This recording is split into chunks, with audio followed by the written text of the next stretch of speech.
হয়েছে না? আচ্ছা, আজকের বিষয়টা হচ্ছে ডিবেট কম্পিটিশন। হ্যাঁ, চালু আছে তো।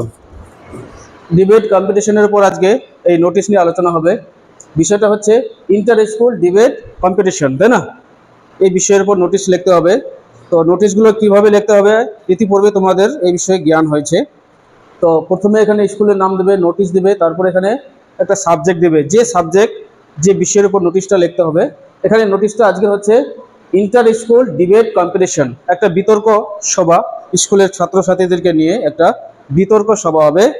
ডিবেট কম্পিটিশন মানে হচ্ছে বিতর্ক প্রতিযোগিতা, একটা বিষয় থাকবে, সেই বিষয়ের উপর দুটো গ্রুপ থাকবে, একটা গ্রুপ পক্ষে বলবে আর একটা গ্রুপ বিপক্ষে বলবে। হ্যাঁ, তো এটা লিখবে এরকম, this is to inform all the students that, সমস্ত ছাত্রছাত্রীদেরকে জানানো যাচ্ছে দ্যাট যে our school is going to be organised, আমাদের বিদ্যালয় আয়োজন করতে চলেছে an inter school debate competition, একটা বিতর্ক সভা,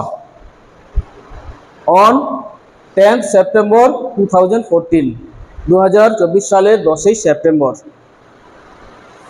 এই বিতর্ক সভাটা অনুষ্ঠিত হবে ইন দ্য স্কুল হল বা স্কুল হল, স্কুলের যে হল রুম রয়েছে বা অডিটোরিয়াম হল রয়েছে সেখানে এই বিতর্ক সভাটা অনুষ্ঠিত হবে। এইভাবে লিখতে হবে। হ্যাঁ, তারপরে debate will be held at 11 AM, এই যে কম্পিটিশনটা, ডিবেট কম্পিটিশনটা এটা অনুষ্ঠিত হবে, আরম্ভ হবে কটার সময় না, সকাল 11টা। এটা তোমরা নিজের মতো করে লিখতে পারো, 11টা 12টা দিতে পারো, কোনো অসুবিধা নেই, এই টাইমটা নিজের মতো করে দিবে। তারপরে এবার প্রত্যেক যে অংশগ্রহণ করবে তাদেরকে কত মিনিট করে সময় দেওয়া হবে, এখানে এটা লিখতে হবে যে প্রত্যেককে 3 মিনিট 4 মিনিট বা 5 মিনিট করে বলার জন্য সময় দেওয়া হবে। এখানে টাইম ফর ইচ পার্টিসিপেন্ট, প্রত্যেক অংশগ্রহণকারীকে উইল বি গিভেন দেওয়া হবে 3 মিনিটস, তাহলে প্রত্যেক অংশগ্রহণকারীকে 3 মিনিট সময় দেওয়া হবে এই বিষয়ে বক্তব্য রাখার জন্য।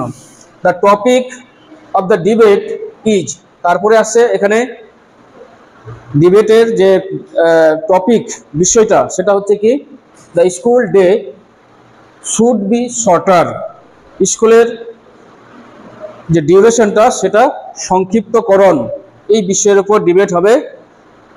তো এখানে এই বিষয়ের উপর তোমাদেরকে বলতে হবে পক্ষে এবং বিপক্ষে যারা অংশগ্রহণ করবে, তাই না? তারপর those students who want to participate, যে সমস্ত ছাত্রছাত্রীরা অংশগ্রহণ করতে চাও, participate in this debate competition, এই বিতর্ক প্রতিযোগিতায় যারা অংশগ্রহণ করতে চাইছো, মে এনলিস্ট দেয়ার নেমস, তাদেরকে নথিভুক্ত করতে হবে, মানে নাম নথিভুক্ত করতে হবে, নাম লেখাতে হবে, টু দ্য আন্ডারসাইন, মানে সেক্রেটারির কাছে নাম নথিভুক্ত করতে হবে, নাম লেখাতে হবে। আর এটা কত, বাই 8 সেপ্টেম্বর, 8ই সেপ্টেম্বরের আগে, যেহেতু 10 তারিখে এটা অনুষ্ঠিত হচ্ছে, 8ই সেপ্টেম্বর আগে লেখাতে হবে। এটা হচ্ছে এই তোমাদের ডিবেটের মূল বিষয়। এটা লিখতে পারো, টু নো মোর ডিটেলস, আরো ভালো করে যদি জানতে চাও, জানার জন্য কন্ট্যাক্ট দ্য আন্ডারসাইন, তাহলে সেক্রেটারির কাছে তোমরা যোগাযোগ করতে পারো। এই বিষয়ে তোমরা এই নোটিশটা লিখবে। এখানে লিখবে যে নোটিশটা লিখছে সে সিগনেচার করবে।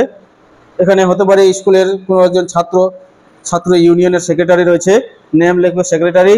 তারপরে এখানে স্টুডেন্ট ওয়েলফেয়ার কমিটি বা স্টুডেন্ট ইউনিয়ন থাকতে পারে, বা স্টুডেন্ট ওয়েলফেয়ার সোসাইটি থাকতে পারে, স্কুলের নিচে দিকে স্কুলের নাম লিখবে।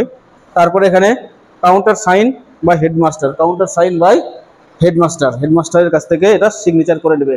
তো এই হচ্ছে আজকে তোমাদের নোটিশের বিষয়বস্তু। এই বিষয়ে তোমরা লিখবে ইন্টার স্কুল ডিবেট কম্পিটিশনের উপর, এইভাবে তোমরা নোটিশটা লিখবে। আশা করছি ব্যাপারটা বুঝে গেছো, তাই না? বুঝতে পারছো তো? আচ্ছা,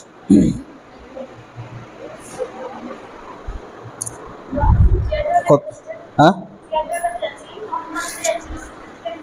এটা ছিল কত মিনিট হলো? 7 মিনিট।